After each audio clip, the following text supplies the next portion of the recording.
In part 1, we realized something unsustainable is happening to the Earth's crust. Innovate to sustain.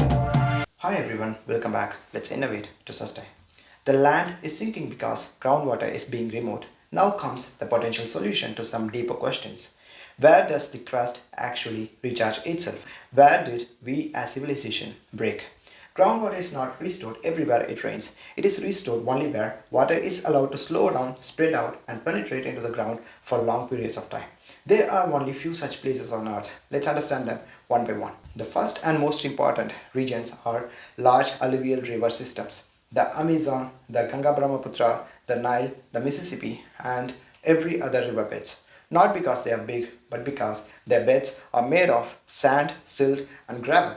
During floods, water should spread sideways, the flow should slow down, and the river should stay in contact with soil for months. That pressure pushes water downwards. This is continuous groundwater recharge. Connected to these rivers are floodplains. Flat, loose, and silent. Floodwater movement is slow here. Runoff is minimal. Infiltration dominates because of the ancient Earth's arteries. Floodplains quietly convert surface water into groundwater at continental scale. But the fact that recently formed rivers will take thousands of years to make this artery kind of system to recharge the aquifers. The second comes the rainforest basins. Forests do not block recharge, they enable it. Roots create vertical channels, soil stays porous, rain moves downwards, not away. Rainforests act like vertical recharge pumps. Third, the mountain water towers like Himalayas, Andes, Rockies.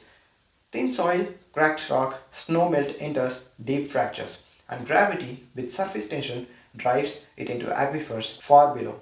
And finally, the undeniable wetlands, deltas, and massive sandstone regions.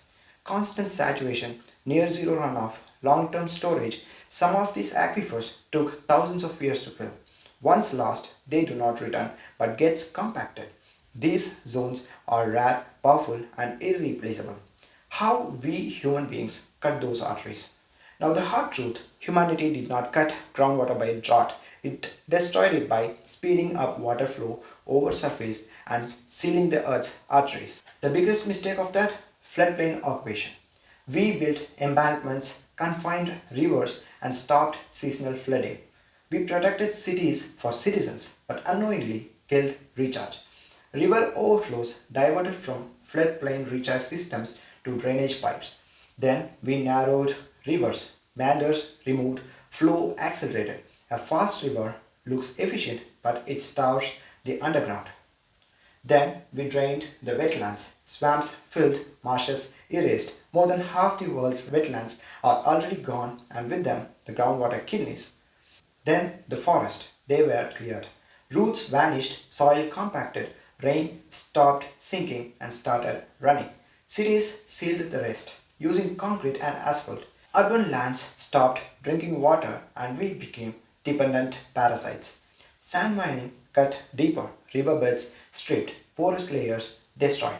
And finally, we pumped deeper, faster, continuously, pulling water faster, simultaneously preventing the earth from refill for centuries. Now, can we reconnect the system? The solution is not complex. It requires one greater shift from remove water fast to hold, slow, and sink water. At individual level, roof rainwater harvesting alone is not enough. Water must touch soil, protect land from sealing, keep soil alive, reduce extraction, not just add recharge. At community level, restore what already worked. The ponds, tanks, step wells, not with beautified concretes but permeable. A lake that doesn't seep is already dead. And importantly, at city and government level, recharge zones must be treated as critical infrastructure. No construction, no sealing, flood control must mean controlled flooding and not flood elimination. Future cities and governments must refresh their logic from old logic, that is rain to road to drain to sea, to the new logic of rain to soil to recharge systems and then to aquifers. The first 50 millimeters of rainfall should never enter a drain. That alone gives life to around 80% of endangered groundwater systems. Groundwater is not just the water for humanity, it is structural support for the Earth's crust. A sustainable civilization is not that one extracts smarter, it is the one that slows water down, lets the earth drink first, and then lets water move on. Hope some of us are at least sharing this to the people in government bodies. This discussion could unveil more cautions if the topic is not just about water, but is about the overall mining the entire globe is facing. Lot more on this earth is to be alarmed about. Let's discuss them in the coming days. Please don't forget your formalities to our channel. Let's innovate to sustain. Nandri, vanakkam.